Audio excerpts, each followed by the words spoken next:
ओम नमो भगवते वासुदेवाय नमः। ओम नमो नारायणाय नमः। जय श्री कृष्ण, जय श्री कृष्ण, जय श्री कृष्ण। बंधुजनों, आज हम माघ मास महात्म्य कथा का चौथा अध्याय का श्रवण करेंगे। इससे पहले 3 वीडियो 3 अध्याय का अपलोड किया जा चुका है। यदि आपने उसे नहीं सुना है तो उसे भी जरूर सुन लें। तो चलिए आज हम चौथे अध्याय पाठ का श्रवण करेंगे। तो बोलिए जय श्री कृष्ण, जय श्री कृष्ण, जय श्री कृष्ण। राजा दिलीप ने पूछा, मुने, यमलोक से लौटकर आई हुई उन साध्वी कन्याओं ने अपनी माताओं और बंधुओं के वहां का वृतांत कैसा बतलाया? पापियों की आत्मा और पुण्यात्माओं की गति के संबंध में क्या कहा? मैं पुण्य और पाप के शुभ और अशुभ फलों की विस्तार के साथ सुनना चाहता हूँ। वशिष्ठ जी बोले, राजन, कन्याओं ने अपनी माताओं और बंधुओं से पुण्य पाप के शुभाशुभ फलों के विषय में जो कुछ कहा था वह ज्यों का त्यों तुम्हें बतलाता हूँ। कन्याओं ने कहा, माताओं, यमलोक बड़ा ही घोर और भय उत्पन्न करने वाला है। वहाँ सर्वदा चारों प्रकार के जीवों को विवश होकर जाना पड़ता है। गर्भ में रहने वाले अथवा जन्म लेने वाले शिशु, बालक, तरुण, अधेड़, बूढ़े, स्त्री, पुरुष और नपुंसक सभी तरह के जीवों को वहाँ जाना होता है।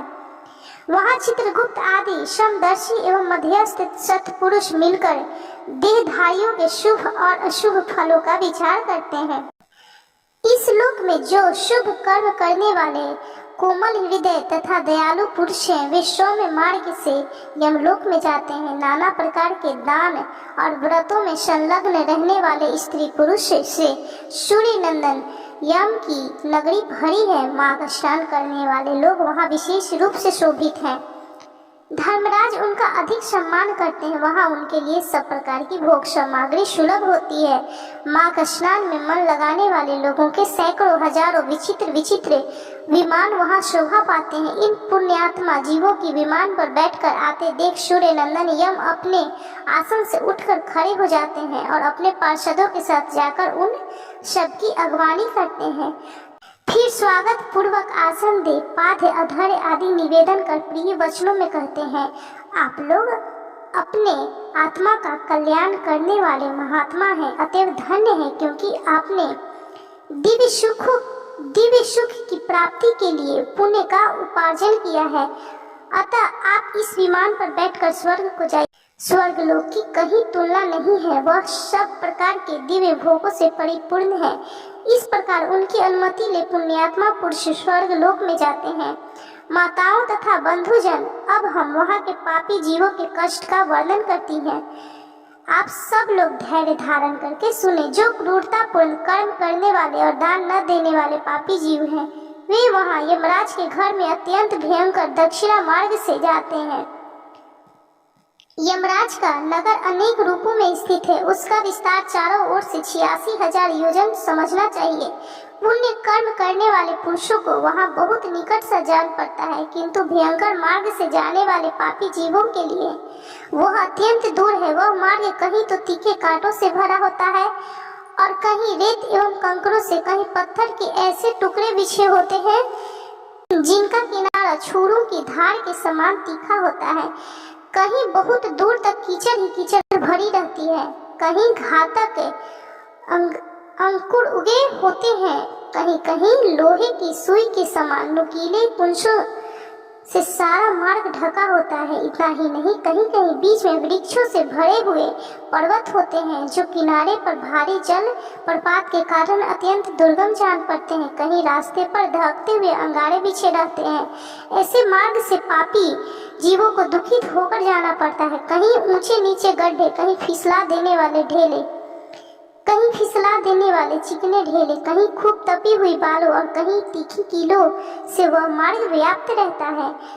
कहीं कहीं अनेक शाखाओं में फैले हुए सैकड़ों वन और दुखदायी अंधकार हैं, जहाँ कोई सहारा देने वाला भी नहीं रहता।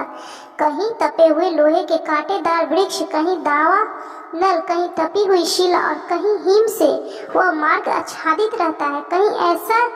कहीं ऐसी बालू भरी रहती है जिसमें चलने वाला जीव कंठ तक धंस जाता है और बालू उनके पास तक आ जाती है।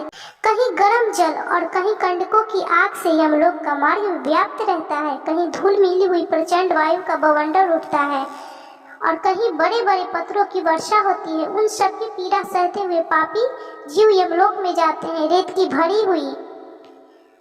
की भारी वृष्टि से सारा अंग भर जाने के कारण पापी जीव रोते हैं। महान मेघों की भयंकर गर्जना से वे बारंबार थर्रा उठते हैं। कहीं तीखे अस्त्र शस्त्रों की वर्षा होती है जिससे उनके सारे शरीर में घाव हो जाते हैं।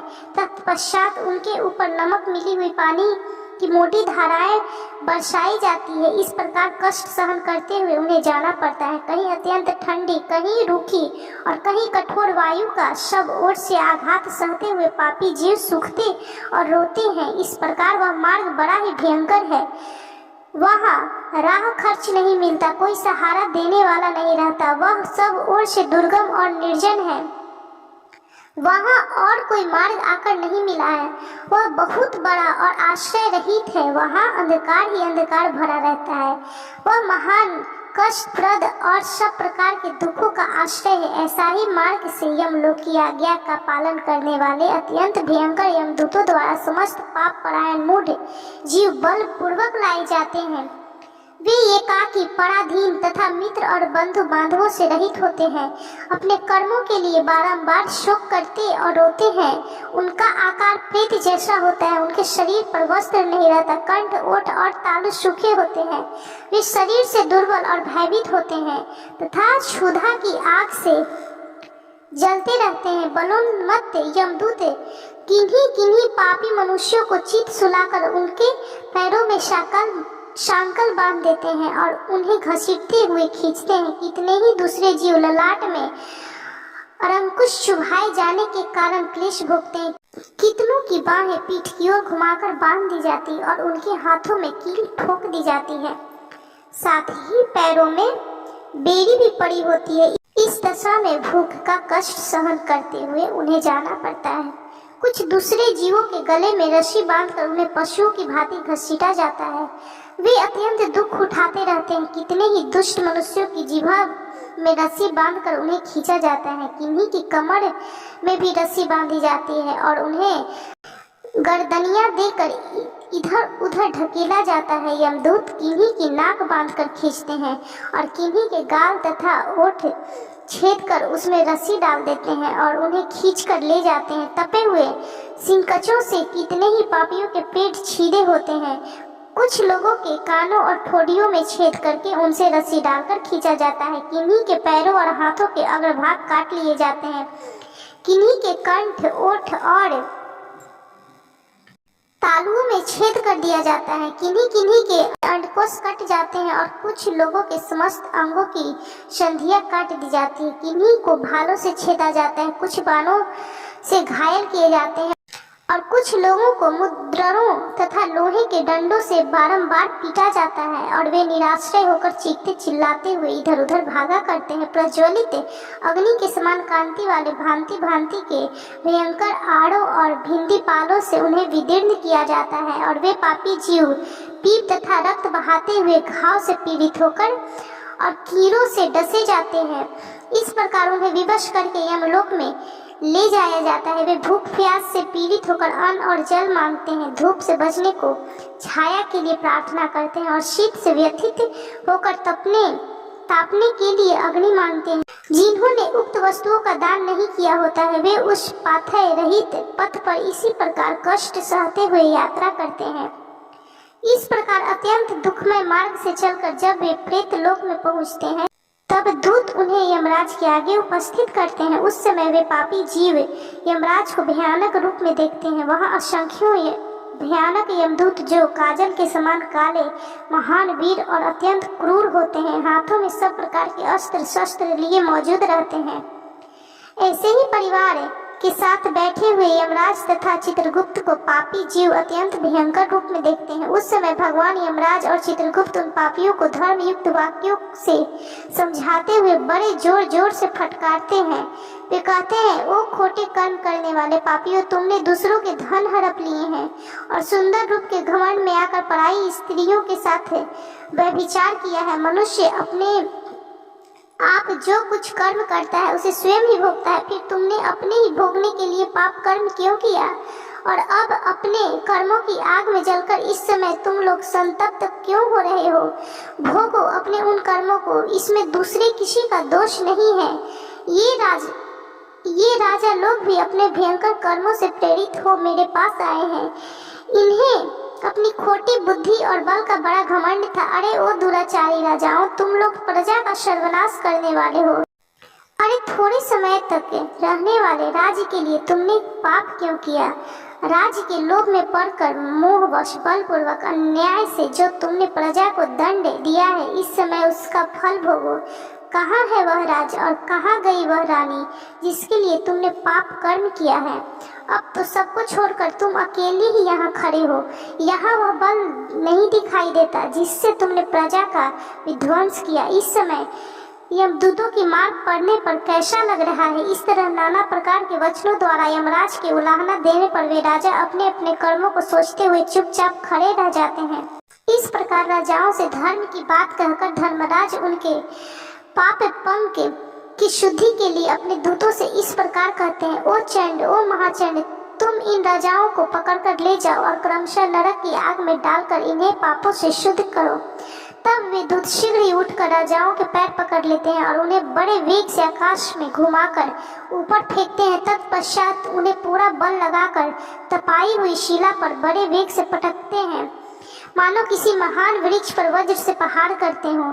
शिला पर गिरने से उनका शरीर चूर चूर हो जाता है, रक्त के स्रोत बहने लगते हैं और जीव अचेत एवं निश्चेत हो जाता है। तदंतर वायु का स्पर्श होने पर वह धीरे धीरे फिर सांस लेने लगता है। उसके बाद पाप की शुद्धि के लिए उसे नरक के समुद्र में डाल दिया जाता है। इस पृथ्वी के नीचे नरक की 28 कोटियां हैं। वे 7वें तल के अंत में भयंकर अंधकार के भीतर स्थित है। उनमें पहली कोटि का नाम घोड़ा है, उसके नीचे सुघोड़ा की स्थिति है, तीसरा अति घोड़ा, चौथी महाघोड़ा और 5वीं कोटि घोर रूपा है, छठी का नाम तरल तारा, 7वीं का भयानका, 8वीं का काल रात्रि एवं 9वीं का भयोत्कटा है। उसके नीचे 10वीं कोटि चंडा है, उसके भी नीचे महाचंडा है, 12वीं का नाम चंड कोलाहला है। उसके बाद प्रचंडा, नर नायिका, कराला, विकराला और वज्रा है। वज्रा की 20वीं संख्या है। इनके शिवा त्रिकोणा, पंचकोणा, सुदीर्घा, परिवर्तुला, सप्तभौमा, अष्टभौमा, दीप्ता और माया, ये 8 और हैं। इस प्रकार नरक की कुल 28 कोटियां बताई गई है। उपयुक्त कोटियों में प्रत्येक के 5-5 नायक हैं। उनके नाम सुनो। उनमें पहला रौरव है, जहाँ देहधारी जीव रोते हैं। दूसरा महारौरव है, जिसकी पीड़ाओं से बड़े बड़े जीव भी रो देते हैं। तीसरा तम, चौथा शीत और 5वां उष्ण है।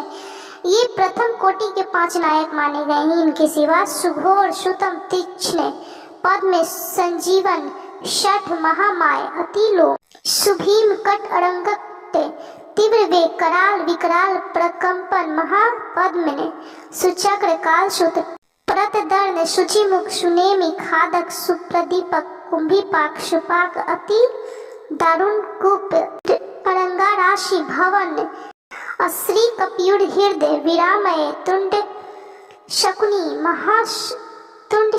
महासंवर्तक, क्रंतु, तप्त जतु, पंकलेप, पूर्ति, मांस, द्रव, त्रपु, उच्छ्वास, निरुच्छ्वास, सुदीर्घ, कूटशालमणि, तुरिष्टे, सुमहानाद, प्रभाव, सुप्रभावन, वृक्ष, मेष, वृष, शल्य, सिंहासन, व्याघ्र, नन, मृगानन, शुक्रानन, श्रानन, महिषानन, वृक्कानन, मेषवरानन, ग्राह, कुंभीर, नक्रे, सर्प, कुर्म, व्यास, गृध्य, उलुक, जलुका, शाद्रुल, कपि, कर्कट, गंड, पुत्री, वक्त्र, रक्ताक्ष, पूर्ति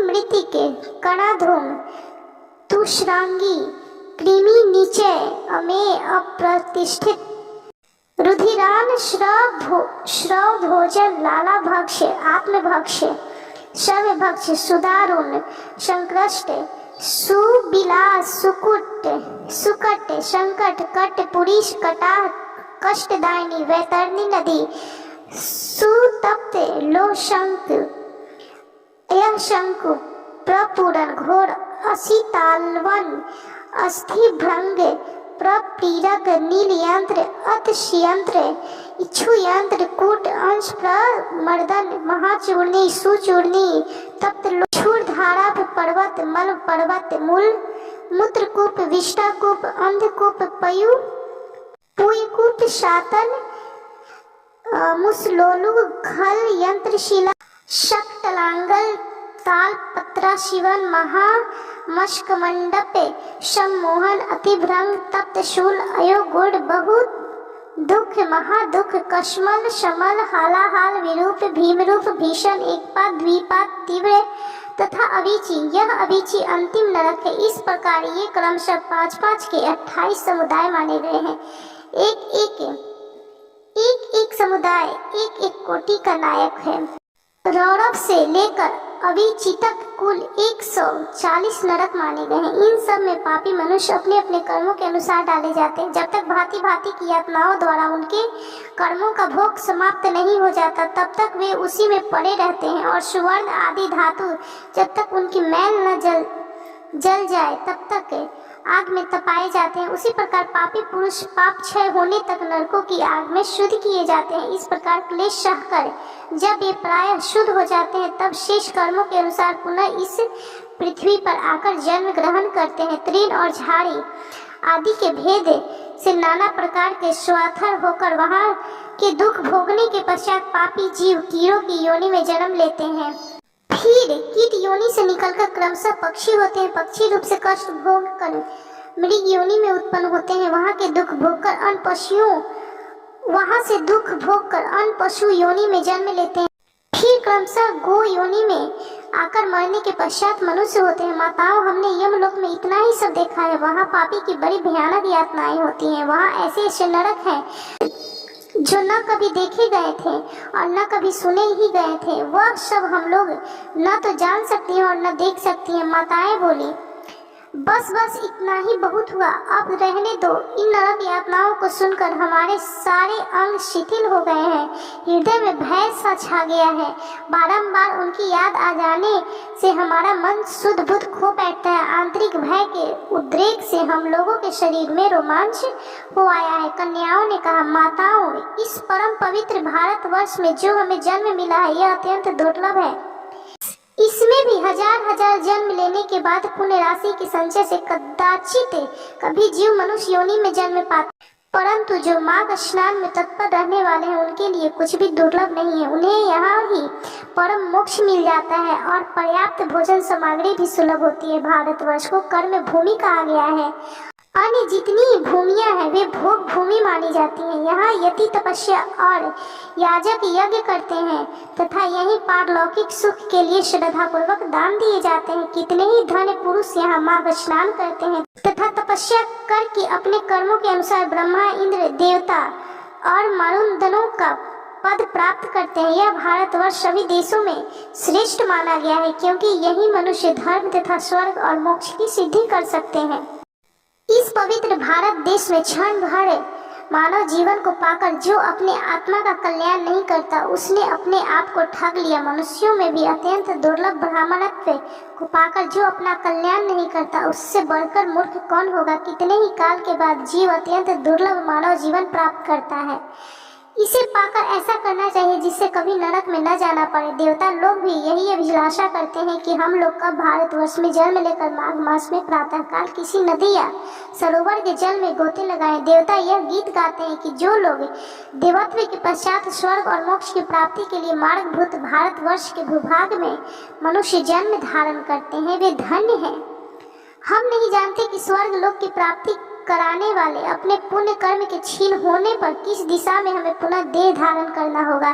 जो भारतवर्ष में जन्म लेकर सब इंद्रियों से युक्त है, किसी भी इंद्रियां से हीन नहीं है, वही मनुष्य धन है। अतः माताओं, तुम भय मत करो, आदर पूर्वक धर्म का अनुष्ठान करो। जिनके पास दान रूपी राह खर्च होता है वे यमलोक के मार्ग पर सुख से जाते हैं, अन्यथा उस पाथ्य रहित पथ पर जीवों को क्लेश भोगना पड़ता है। ऐसा जानकर मनुष्य पुण्य करे और पाप छोड़ दे। पुण्य से देवत्व की प्राप्ति होती है और अधर्म से नरक में गिरना पड़ता है।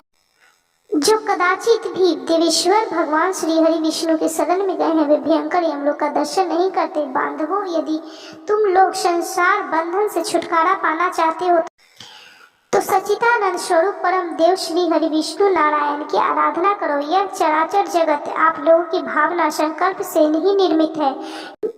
इसे बिजली की तरह चंचल क्षण भंगुर समझकर श्री जनार्दन का पूजन करो। अहंकार विद्युत की रेखा के समान व्यर्थ है, इसे कभी पास न आने दो। शरीर मृत्यु से जुड़ा हुआ है, जीवन भी चंचल है।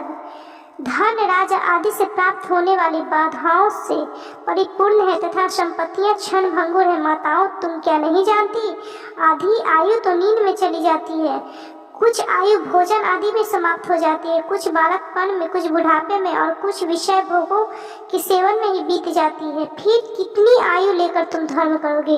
बचपन और बुढ़ापे में तो भगवान के पूजन का अवसर नहीं प्राप्त होता। अतः इसी अवस्था में अहंकार शून्य होकर धर्म करो। संसार रूपी भयंकर गड्ढे में गिरकर नष्ट न हो जाओ।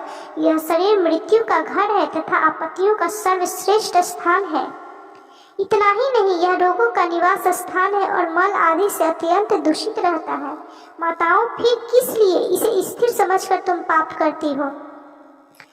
यह संसार निसार है और नाना प्रकार के दुखों से भरा है। इस पर विश्वास नहीं करना चाहिए, क्योंकि एक दिन तुम्हारा निश्चय ही नाश होने वाला है। बांधवों, तुम सब लोग सुनो, हम बिल्कुल सच्ची बात बता रही हैं। शरीर का नाश बिल्कुल निकट है, अतः श्री जनार्दन का पूजन अवश्य करना चाहिए। सदा ही श्री विष्णु की आराधना करते रहो। यह मानव जीवन अत्यंत दुर्लभ है।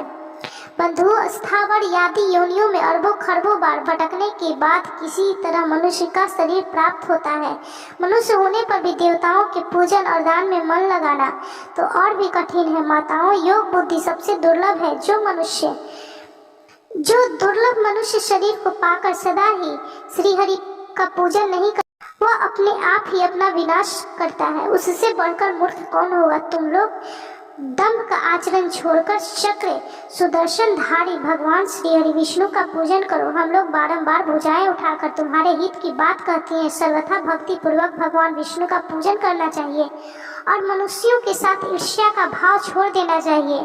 सबके धारण करने वाले जगदीश्वर भगवान शिव की आराधना किए बिना संसार सागर में डूबे हुए तुम सब लोग कैसे पार जाओगे? माताओं, अधिक कहने की क्या आवश्यकता। हमारी यह बात सुनो। जो प्रतिदिन तन्मय होकर भगवान गोविंद के गुणों का गान तथा नामों का संकीर्तन कर सुनते हैं, उन्हें वेदों से, तपस्या से, शास्त्रोक्त दक्षिणा वाले यज्ञों से, पुत्र और स्त्रियों से, संसार के कृत्यों से तथा घर खेत और बंधु बांधवों से क्या लेना है?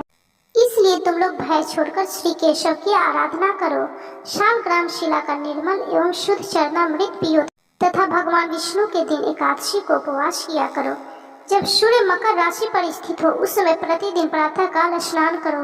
साथ ही पति की सेवा में लगे रहो। नरक का भय तो तुम्हें दूर से ही छोड़ देना चाहिए, क्योंकि सब पापों का नाश करने वाली परम पवित्र एकादशी तिथि प्रत्येक पक्ष में आती है। फिर तुम्हें नरक से भय क्यों हो रहा है?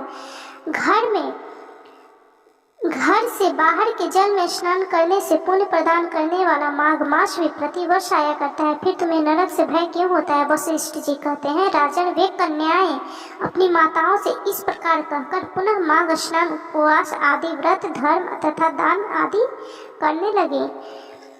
इस प्रकार यह चौथा अध्याय संपूर्ण हुआ। तो बोलिए ओम नमो भगवते वासुदेवाय नमः। ओम नमो नारायणाय नमः। जय श्री कृष्णा, जय श्री कृष्णा, जय श्री कृष्णा। बंधुजनों, इससे पहले 3 पार्ट का वीडियो अपलोड किया जा चुका है, आप उसका भी श्रवण जरूर करें और यह चौथा पार्ट है, इसका भी श्रवण करें और जितना हो सके शेयर करें।